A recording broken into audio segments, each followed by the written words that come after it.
દેશની નજર ઇસરોના મિશન આદિત્ય L1 પર ટકેલી છે અને તેનું કાઉન્ટડાઉન પણ શરૂ થઈ ગયું છે।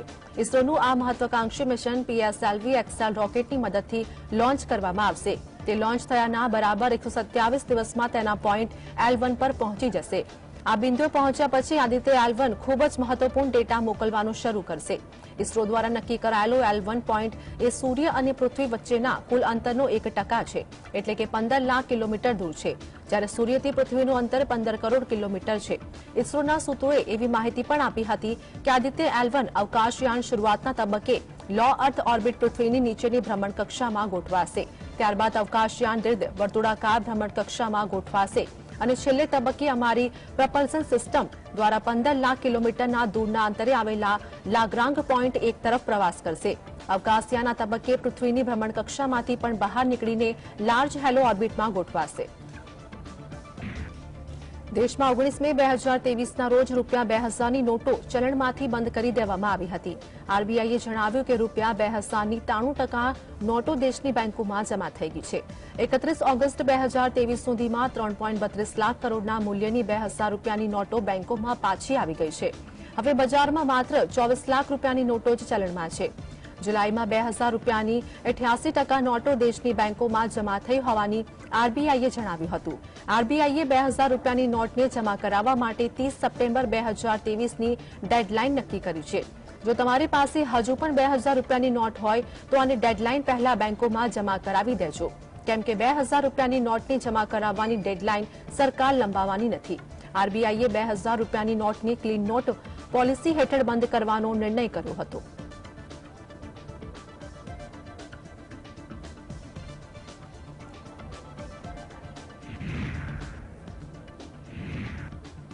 મુંબઈમાં યોજાયેલી વિપક્ષી ઇન્ડિયા ગઠબંધનની ત્રીજી બેઠકમાં કેટલાક મહત્વપૂર્ણ નિર્ણય લેવામાં આવ્યા। વિપક્ષી ગઠબંધને 13 સભ્યોને સમન્વય સમિતિના ગઠનની જાહેરાત કરી હતી। આ સાથે જ બેઠકમાં જોડેગા ભારત જીતેગા ઇન્ડિયાનો નારો પણ આપવામાં આવ્યો છે। સમન્વય સમિતિમાં કોંગ્રેસના કેસી વેણુગોપાલ, એનસીપીના અધ્યક્ષ શરદ પવાર, ડીએમકેના એમ.કે. સ્ટાલિન, ઉદ્ધવ ઠાકરે સમૂહની શિવસેનાના સંજય રાઉત, આરજેડીના તેજસ્વી યાદવ, ટીએમસીના અભિષેક બેનર્જી સહિત અન્ય પાર્ટીઓના નેતાઓને પણ તેમાં સામેલ કરવામાં આવ્યા છે। આ સાથે જ વિપક્ષી ગઠબંધન ઇન્ડિયાએ આગામી લોકસભાની ચૂંટણી સાથે મળીને લડવાનું વચન આપ્યું હતું।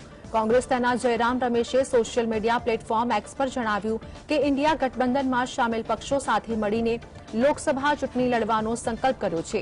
જ્યાં સુધી શક્ય હોય ત્યાં સુધી અમે સાથે મળીને લોકસભાની ચૂંટણી લડીશું। मेन कमेटी है कोऑर्डिनेशन कमेटी, 14 मेंबर, सिर्फ उसके नाम मैं आपके सामने पढ़ लेता हूं। श्री केसी Venugopal, Indian national Congress, Shri Sharad Pawar ji, NCP, Shri TR. बालू, डीएमके, श्री हेमंत सोरेन, झारखंड मुक्ति मोर्चा, श्री संजय राउत, शिवसेना, श्री तेजस्वी यादव, आरजेडी। મુંબઈમાં વિપક્ષી ઇન્ડિયા ગઠબંધનની બેઠક બાદ સંબોધન દરમિયાન કોંગ્રેસના નેતા રાહુલ ગાંધીએ જણાવ્યું કે આ મંચ પર હાજર પ્રતિનિધિ દેશની 60% વસ્તીની પ્રતિનિધિત્વ કરે છે। જો મંચ પર હાજર રાજકીય પક્ષો સાથે મળીને ચૂંટણી લડશે તો ભાજપ માટે લોકસભાની ચૂંટણી જીતવું અશક્ય બની જશે। આ માટે બે નિર્ણય લેવામાં આવ્યા છે, જે હેઠળ સમન્વય સમિતિનું ગઠન કરવામાં આવ્યું છે। આ સાથે સીટોની વહેંચણી મુદ્દે પણ યોગ્ય નિર્ણય લેવામાં આવશે। રાહુલ ગાંધીએ આરોપ લગાવ્યો કે પીએમ મોદી અને એક બિઝનેસમેન વચ્ચે સાંઠગાંઠ છે। G20ની બેઠક યોજાવાની છે ત્યારે દેશની વિશ્વનીયતા માટે પીએમ મોદી અદાણી મામલામાં યોગ્ય તપાસ કરાવે। That the Chinese have not taken Indian land, and every single person in Ladakh knows that the people of India and the people of Ladakh have been betrayed by the government of India. There is clearly an accommodation that has happened between the government and the Chinese. There is clearly a change. કોંગ્રેસના વરિષ્ઠ નેતા રાહુલ ગાંધી વિપક્ષ India ગઠબંધનની બેઠક માટે મુંબઈ પહોંચ્યા હતા. 2 દિવસની બેઠકમાં ભાગ લીધા બાદ તેઓ પહેલીવાર દાદરમાં કોંગ્રેસ કાર્યાલય પહોંચ્યા હતા. અહીં કોંગ્રેસ કાર્યાલય પર પહોંચીને રાહુલે કાર્યકર્તાઓને સંબોધિત કર્યા અને આગામી ચૂંટણી માટે કમર કસી જવા કહ્યું. તેમણે જણાવ્યું હતું કે મોદીને લાગે છે કે અદાણીના પૈસાથી તેઓ કોંગ્રેસ પાર્ટીને ખતમ કરી દેશે. તમે ગઈકાલે જોયું જ હશે કે દુનિયાના 2 મોટા અખબારોએ એક સ્ટોરી પ્રકાશિત કરી કે જે ખૂબ જ શરમજનક છે. $1 અબજ ભારતીયમાંથી અન્ય દેશોમાં મોકલવામાં આવ્યા છે અને પછી તે પૈસા પાછા આવ્યા છે. આ સ્ટોરીમાં જણાવવામાં આવ્યું છે કે મોદીના અદાણીજી સાથે ગાઢ સંબંધો છે. સિસ્ટમ ખૂબ જ સરળ છે. પૈસા અહીંથી ત્યાં ગયા અને અદાણીના શેરના ભાવ વધ્યા. હવે તેઓ ધારાવીમાં ડ્રામા રચવા માંગે છે. આ લોકોને ખબર નથી કે ધારાવી શું છે અને ધારાવીના લોકો કોણ છે. કોંગ્રેસ તેમને સારી રીતે સમજે છે. તમે ધારાવીનો નાશ કરી શકતા નથી.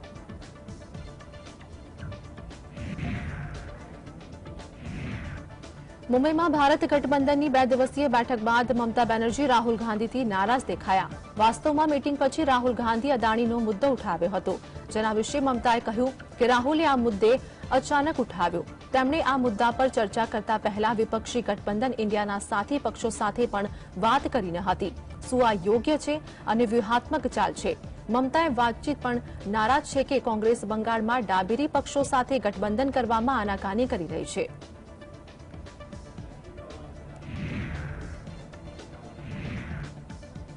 કોંગ્રેસ અધ્યક્ષ મલ્લિકાર્જુન ખડગે કહ્યું કે અમને ખબર નથી કે પીએમ મોદીએ સંસદનું વિશેષ સત્ર કેમ બોલાવ્યું છે.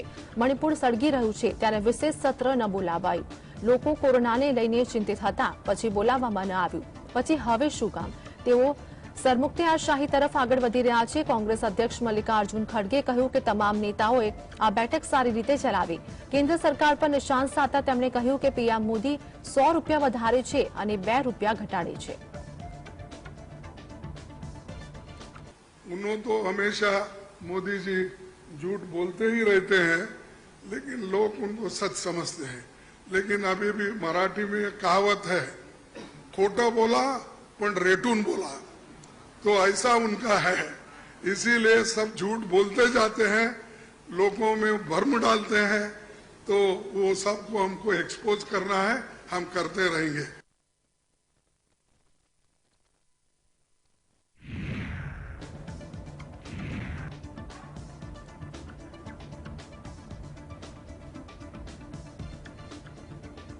વિપક્ષી ગઠબંધનની મુંબઈમાં 2 દિવસીય માટે બેઠક યોજાઈ હતી, જેમાં કુલ 28 પાર્ટીઓનો સમાવેશ થયો હતો.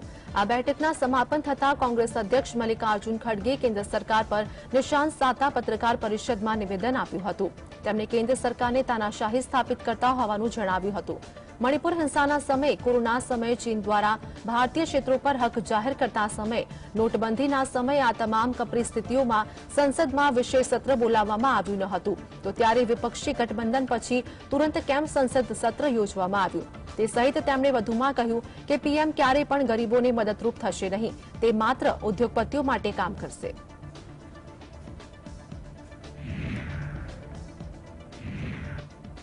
આરજેડી ચીફ લાલુ યાદવે કહ્યું કે દેશને નુકસાન થયું કારણ કે અમે એક ન હતા. અમે હંમેશા ભાજપા હટાઓ દેશ બચાવો કહેતા હતા, જે હવે સાચું સાબિત થઈ રહ્યું છે. આ દેશમાં ભાજપના શાસનમાં લઘુમતીઓ સુરક્ષિત નથી. દેશમાં ગરીબી અને બેરોજગારી વધી રહી છે. તમને યાદ હશે કે કેવી રીતે ભાજપ એનડીએ જુઠ્ઠું બોલીને અને અફવાઓ ફેલાવીને સત્તામાં આવ્યા હતા. ત્યારબાદ લાલુ ફરી તેમના જૂના અંદાજમાં જોવા મળ્યા. કટાક્ષ કરી કેવી રીતે નિશાન સાધવું તે કોઈ લાલુ યાદવ પાસેથી શીખે. તેમણે ચંદ્રયાન 3ની સફળતા બદલ ઇસરોની પ્રશંસા કરી. લાલુએ કહ્યું કે વિશ્વભરમાં ભારતના વૈજ્ઞાનિકોનું નામ થઈ રહ્યું છે. દેશના વૈજ્ઞાનિકોએ આટલું કરી દીધું છે. અમે ઇસરોના વૈજ્ઞાનિકોને અપીલ કરી કે મોદીજીને ચંદ્રલોક છોડો, સૂર્યલોક પર પહોંચાડો, જેથી વિશ્વભરમાં મોદીજીનું નામ થઈ જાય. हमने ये सुना, किसी जिम्मेवार आदमी ने कहा कि भाई हम लोग तो अब इतना देश के वैज्ञानिक आगे देश को ऊंचा कर दिए, दुनिया में नाम हो गया. हम अपील कर रहे हैं इसरो के वैज्ञानिकों से, अपने देश के वैज्ञानिकों से, भाई मोदी जी को पीछे नहीं रहना चाहिए. इनको चंद्रलोक से की बात छोड़ो, अब सूर्यलोक पर इनको पहुंचाओ.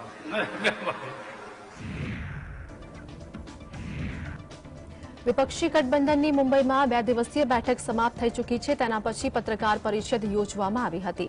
તેમાં બિહારના મુખ્યમંત્રી નીતિશ કુમારે કેન્દ્ર સરકાર વિરુદ્ધ નિવેદન આપતા કહ્યું હતું કે વિપક્ષની દરેક પાર્ટીઓ સાથે મળીને દેશના દરેક ખૂણે જઈને પ્રચાર કરશે અને મોદી સરકારને હાર આપશે.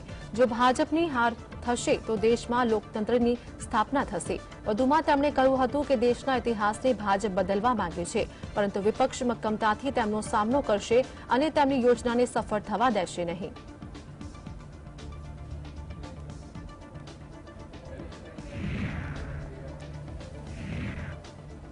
सीपीआईएम पार्टीना नेता सीताराम येचुरीए दावो कर्यो कि विपक्षी इंडिया गठबंधनना कारणे सांप्रदायिक ताकतों गभराहटनो माहौल है. बेंगलोर में गठबंधन की बीजी बैठक थई त्यारे 9 वर्ष बाद अचानक एनडीए गठबंधन सक्रिय थयुं. मुंबई में बैठक योजावाना 2 दिवस पहला केन्द्र सरकार घरेलू एलपीजी गैस सिलिंडर की कीमत में 200 रूपियानो घटाडो करे छे. आ पछी केन्द्र सरकारे संसदनो विशेष सत्र बोलाव्यो छे અને સદનમાં શું રજૂ કરવામાં આવશે એ વિશે પણ કોઈ જાણકારી કે કાર્યસૂચિ આપવામાં આવી નથી. વિપક્ષી ઇન્ડિયા ગઠબંધનમાં વધુને વધુ રાજકીય પક્ષો સામેલ થયા છે. घबराहट तो हो रही है सांप्रदायिक ताकतों के बीच में. बेंगलुरु के मीटिंग के टाइम पे अचानक फिर से पुनर्जन्म दिया गया एनडीए के. 9 साल तक उसको भूल ही गए थे. उसके बाद आज ये मुंबई की मीटिंग से पहले 2 दिन पहले आप गैस सिलेंडर के दाम घटाए लोगों को बहकाने के लिए. अब जो है स्पेशल सत्र पार्लियामेंट का बुला दिया. उसमें क्या करने वाले क्या नहीं उसका कोई घोषणा नहीं. तो अब ये सब संकेत है कि घबराए हुए हैं और इंडिया ग्रुपिंग के चलते हुए. મહારાષ્ટ્રના પૂર્વ સીએમ ઉદ્ધવ ઠાકરે કહ્યું કે ઇન્ડિયા ગઠબંધન તાકાત એકત્ર કરી રહ્યું છે. ઇન્ડિયાનો વિરોધ કરનારા લોકો હવે ડરી રહ્યા છે. આજની બેઠક સારી રહી અને અનેક નિર્ણયો લેવામાં આવ્યા. અમારા લોકો દેશપ્રેમી છે. બેઠકમાં સારી ચર્ચા થઈ અને સારા નિર્ણયો લેવાયા. અમે તાનાશાહી સામે લડીશું. तीसरी मीटिंग संपन्न हुई और दिन ब दिन इंडिया मजबूत होते जा रहा है. ये बात भी सच है कि जैसे जैसे हम करीब आते जा रहे हैं, एक कदम आगे बढ़ते जा रहे हैं, तो इंडिया के विरोधी दल में घबराहट हो रही है. पहले हमें पूछा जा रहा था कि विपक्ष की एकजुट, और उसी वक्त हमने कहा था कि विपक्ष की एकजुट में नहीं मानता. हम सारे लोग देश प्रेमी हैं और हमारी एकता देश प्रेमियों की एकता है. વિપક્ષી ઇન્ડિયા ગઠબંધન વિશે વાત કરતા મહારાષ્ટ્રના ઉપમુખ્યમંત્રી દેવેન્દ્ર ફડણવીસે જણાવ્યું કે આ બધા રાજા લોકો છે. બેઠક 5 સ્ટાર કે 7 સ્ટાર હોટલમાં કરી તેના પર હું ટિપ્પણી કરીશ નહીં. સવાલ માત્ર આટલો છે કે વિપક્ષી ગઠબંધનનો એજન્ડા શું છે. ફડણવીસે દાવો કર્યો છે કે વડાપ્રધાન મોદીના ડરના કારણે આ વિપક્ષી દળો એકજૂટ થયા છે. આ લોકોને ડર છે કે ત્રીજી વાર પીએમ મોદી વડાપ્રધાન તરીકે ચૂંટાઈ આવ્યા તો તેમને કોઈપણ પ્રકારની તક રહેશે નહીં. વિપક્ષી ગઠબંધનના લોકો વડાપ્રધાન પદનો ઉમેદવાર પણ નક્કી કરી શક્યા નથી. એટલું જ નહીં તેઓ પોતાના ગઠબંધનના લોગો વિશે પણ નિર્ણય લઈ શક્યા નથી. सारे लोग जो है ये राजा लोग हैं. 5 स्टार में करे 7 स्टार में करे मैं उसके ऊपर कोई टिप्पणी नहीं करूंगा. सवाल इतना ही है कि आपका एजेंडा क्या है. मोदी जी से डरकर ये सारे लोग एक साथ आए हैं. इनको सबको ये डर है कि तीसरी बार मोदी जी चुनकर आए तो इनकी दुकानदारियां पूरे तरीके से बंद हो जाएगी. प्रधानमंत्री तो छोड़ दीजिए, अपना लोगो क्या होगा ये भी ये लोग तय नहीं कर पा रहे. तो ऐसे लोग देश को क्या चलाएंगे. મુંબઈમાં ઇન્ડિયા ગઠબંધનની બેઠક પર કેન્દ્રીય મંત્રી અશ્વિની કુમાર ચૌબેએ વિપક્ષની પાર્ટીઓ પર નિશાન સાધ્યું છે. તેમણે કહ્યું કે આ બેઠકથી કંઈ થવાનું નથી. આ ભ્રષ્ટાચારીઓનો મેળાવડો છે. આ લોકો શું કરશે? તેઓ માત્ર પોતાની ખુરશી માટે તરસ્યા છે. કેટલાક વડાપ્રધાન છે, દેશમાં મંત્રીઓ બનશે. દેશે નક્કી કર્યું છે કે દેશમાં એક જ વડાપ્રધાન હશે. નરેન્દ્ર મોદી દેશના આગામી વડાપ્રધાન હશે. આ ઇન્ડિયા ગઠબંધન ગુંડાઓનું ષડયંત્ર છે. તે બધા ગુંડા છે. મહત્વનું છે કે હાલ વિપક્ષના ઇન્ડિયા ગઠબંધનને લઈને આખા દેશનું રાજકારણ ગરમાયું છે. ત્યારે સત્તા પક્ષ અને વિપક્ષ એક અને બીજા પર આકરા પ્રહારો કરી રહી છે. ये इंडिया गठबंधन ये ठगबंधनों का साजिश है. ये सारे ठग है. ये फतिंगा गांधी है, ये फतिंगा अपने आप खत्म हो जाता है। તો કોંગ્રેસના નેતા સંદીપ દીક્ષિતે જણાવ્યું કે જો વિપક્ષી ઇન્ડિયા ગઠબંધનની બેઠકમાં કંઈ થવાનું નથી તો ભાજપ આટલી ચિંતિત કેમ છે? ભાજપના નેતા વિપક્ષી ગઠબંધન વિશે વારંવાર નિવેદન કેમ આપી રહ્યા છે? ભાજપ વિપક્ષી દળોની બેઠકથી ડરી રહી છે। જ્યારે કોઈ વ્યક્તિ કોઈ વસ્તુથી ડરે છે ત્યારે એ પોતાના લોકોને આગળ કરે છે। વિપક્ષી ઇન્ડિયા ગઠબંધનની બેઠકમાં કુલ 28 રાજકીય પક્ષોના પ્રતિનિધિ હાજરી આપી હતી। वाला नहीं है तो इतने बयान क्यों दे रहे हो भाई? मुझे तो ये नहीं समझ में आता। अगर इस अलायंस का कोई मतलब नहीं है, केवल एक चाय पार्टी है, तो चाय पार्टियां तो बहुत होती हैं। हर चाय पार्टी पर बीजेपी थोड़ी सी टूट पड़ती है। रोज सवेरे से शाम तक इंडिया अलायंस के खिलाफ बयान दे रहा है। बंबई की मीटिंग ना हुई मतलब क्या तूफान हो गया कि हर आदमी को उस पर? अगर बंबई की मीटिंग का कोई मतलब नहीं है, इस अलायंस से कुछ हो नहीं रहा है, तो आप अपना काम करो, काहे परेशान हो रहे हो? अब सीधी बात है ना कि परेशानी क्या, डर लग गया है। जब घबराता है आदमी किसी चीज से तो फिर पूरी की पूरी फौज उसमें लगा देता है। શિવસેના સાંસદ પ્રિયંકા ચતુર્વેદીએ કહ્યું કે મને ખાતરી છે કે ચર્ચા પછી વ્યાપક નિર્ણયો લેવામાં આવશે। લોકો મોંઘવારીથી પરેશાન થશે। વન નેશન વન ઇલેક્શન પર પ્રિયંકા ચતુર્વેદીએ કહ્યું કે આ મુદ્દા પર એક સમિતિની રચના કરવામાં આવી છે। હું પૂછું છું કે મહિલા સુરક્ષા, ખેડૂતોના અધિકારો, મહિલા આરક્ષણ, બેરોજગારી પર સમિતિ ક્યારે બનાવવામાં આવશે? સમિતિઓ અહેવાલો લાવી ચૂક્યા છે અને તે સમિતિના અહેવાલો કહે છે કે 5 સુધારા કરવા પડશે। बढ़ते बेरोजगारी पर है, चिरमराई हुई अर्थव्यवस्था पर है, चाइना जिस तरीके से अग्रसर हो रहा है उस पर है। ये सारी देश की चिंता है। अगर ये स्पेशल सेशन उसको एड्रेस करता है तो ये स्वागत योग्य है, वरना अपना एजेंडा चलाने के लिए, सत्ता में कायम रहने के लिए काम करता है या इन मुद्दों से ध्यान भटकाने का काम करता है, तो दिखाता है भारतीय जनता पार्टी तिलमिलाई हुई, घबराई हुई पार्टी है। વિપક્ષી ગઠબંધન ઇન્ડિયાની મુંબઈમાં 2 દિવસીય માટે બેઠક યોજાઈ હતી। આ બેઠકમાં ઘણા મોટા નિર્ણય લીધા હતા। ભારતીય નેતાઓએ 13 સભ્યોની સંકલન સમિતિની રચનાની જાહેરાત કરી છે। આ સાથે ગઠબંધનનું સૂત્ર जुड़ेगा इंडिया जीतेगा इंडिया હતું, જેમાં કોંગ્રેસ નેતા જયરામ રમેશે સોશિયલ મીડિયા પ્લેટફોર્મ પર લખ્યું, ઇન્ડિયા ગઠબંધનમાં સામેલ પક્ષોએ સાથે મળીને લોકસભાની ચૂંટણી લડવાનો સંકલ્પ કર્યો। જ્યાં સુધી શક્ય હોય ત્યાં સુધી અમે સાથે મળીને લોકસભાની ચૂંટણી લડીશું। તેમણે વધુમાં જણાવ્યું હતું કે વિવિધ રાજ્યોમાં બેઠકોની વહેંચણી અંગેની ચર્ચાઓ તરત જ શરૂ કરવામાં આવશે અને વહેલી તકે પૂર્ણ કરવામાં આવશે। દેશના વિવિધ ભાગોમાં જાહેર સભાઓ યોજવામાં આવશે। વિવિધ ભાષાઓમાં जुड़ेगा इंडिया जीतेगा इंडियाना नारा लगावવામાં આવશે। વિપક્ષી ગઠબંધન એક થીમ સાથે ચૂંટણી લડશે।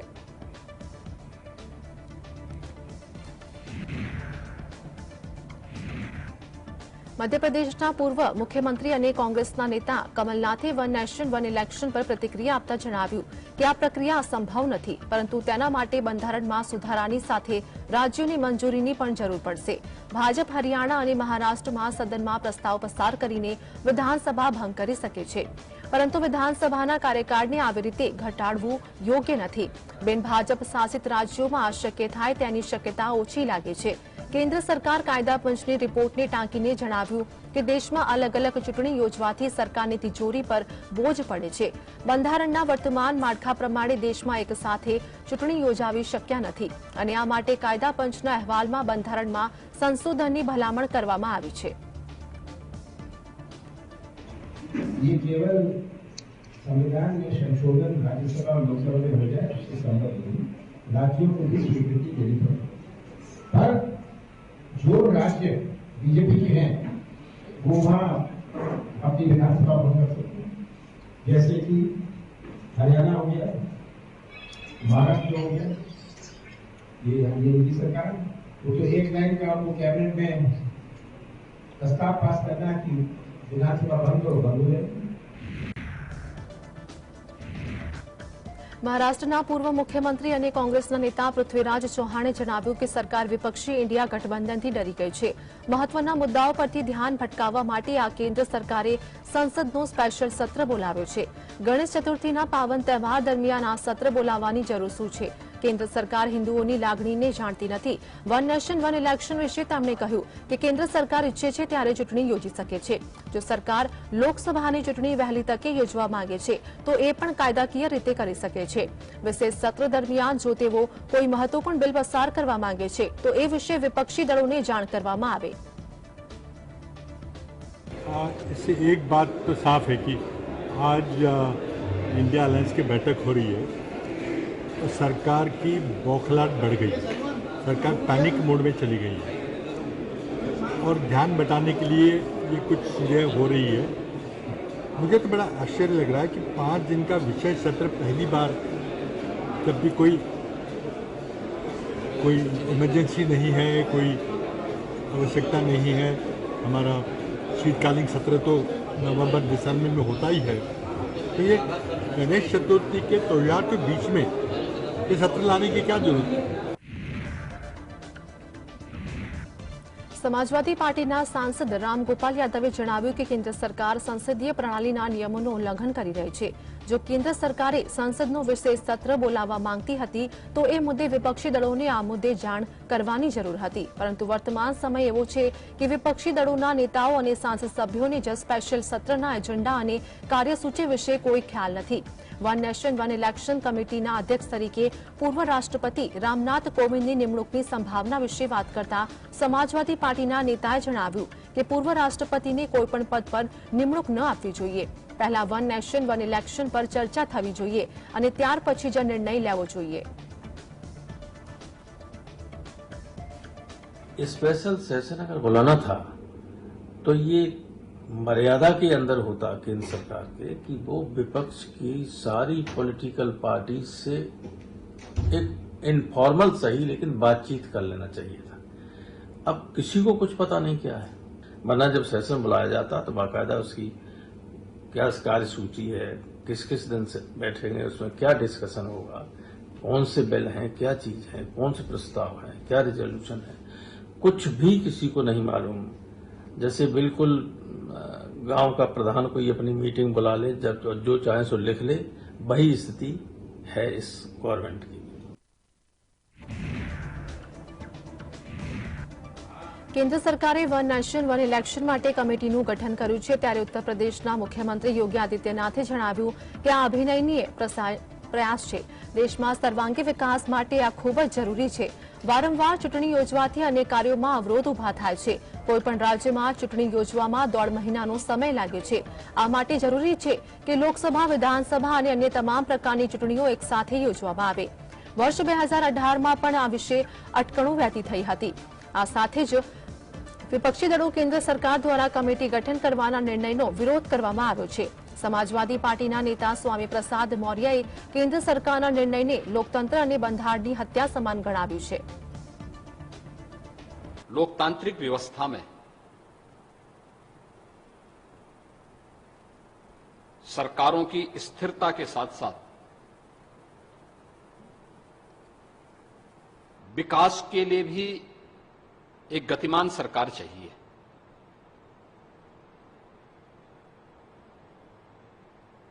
और इस देश से वन नेशन वन इलेक्शन